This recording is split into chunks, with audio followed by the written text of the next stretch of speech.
संपूर्ण जगभरात वेगवेगळ्या देशांमध्ये अनेक राजे होऊन गेले.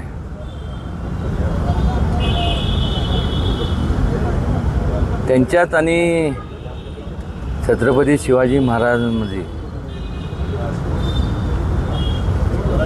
जो फरक आहे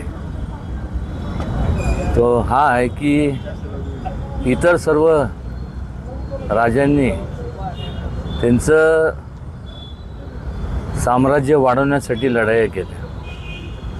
छत्रपती शिवाजी महाराजांनी लोकांवरती होणारे अत्याचार, लोकांनी होणारा अन्याय हा दूर करण्याकरता शेवटपर्यंत ते कार्यरत राहिले.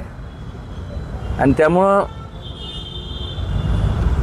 कुठल्याही जगात, कुठल्याही देशामध्ये जे जे योद्धे होऊन गेले त्यांची प्रतिमा त्यांच्या म्हणजे चर्च असेल किंवा मस्जिद असेल किंवा तिथलं जे काय त्यांचं धार्मिक स्थळ असेल तिथं आपल्याला पाहायला मिळत नाही. एकमेव छत्रपती शिवाजी महाराज आहेत की आजसुद्धा आपल्या देवाऱ्यात त्यांची प्रतिमा आपण म्हणजे त्याचं पूजन करतो. आणि सर्वधर्म समभाव ही जी कल्पना आहे ती त्यांनी कधी जातीत भेदभाव केला नाही. प्रत्येक धर्माच्या लोकांचा, प्रत्येक जातीचा आदर केला.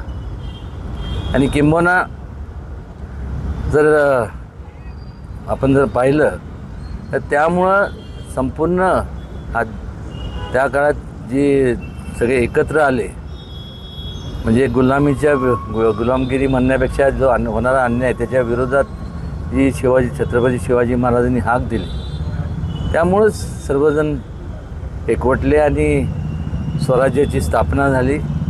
त्या स्वराज्यात आपण सर्वजण राहतो. साधारण आजचं सुद्धा आपण जर आजची परिस्थिती, युद्धजनक परिस्थिती जर पाहिली तर त्या लोकांनी खरं तर महाराजांचे जे विचार आहे त्यातनं बोध घ्यायला हवा.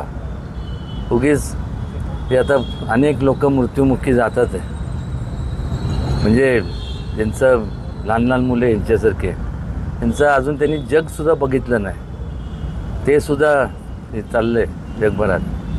हे जर थोडंसं छत्रपती शिवाजी महाराजांचा विचार हा जर त्यांनी मनात जर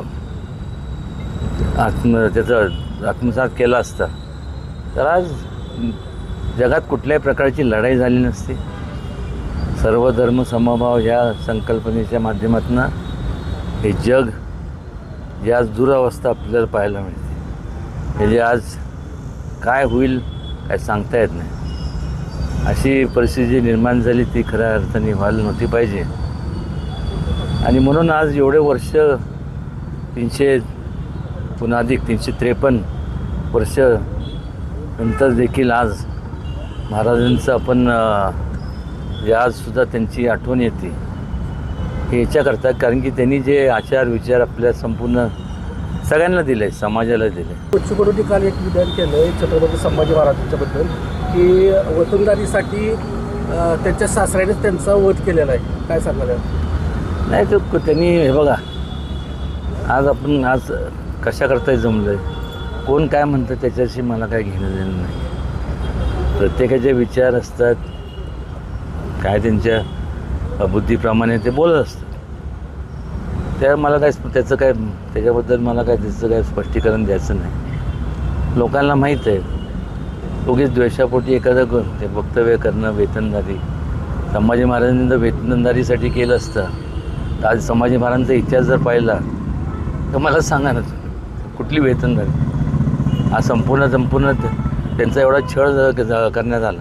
हे माणसांनीसुद्धा कोणी असू दे, XYZ कोणी पण असू दे, बोलताना थोडंसं भान ठेवलं पाहिजे आपण काय बोलतो आहे. आज त्यांचं म्हणजे शिवाजी महाराजांचं जेवढं योगदान आहे तेवढंच संभाजी महाराजांचं देखील आहे. आज मला सांगा ना ते संपूर्ण शरीराचे हाल करून त्यांचं संपूर्ण आणि वेतनदारीसाठी जर कोण म्हणत असेल तर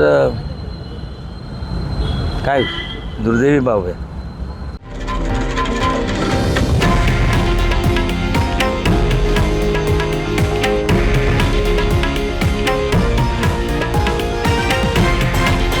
हे आहे देशातील नंबर 1 न्यूज नेटवर्क आणि आपण पाहत आहात TV9 मराठी, एकमेव.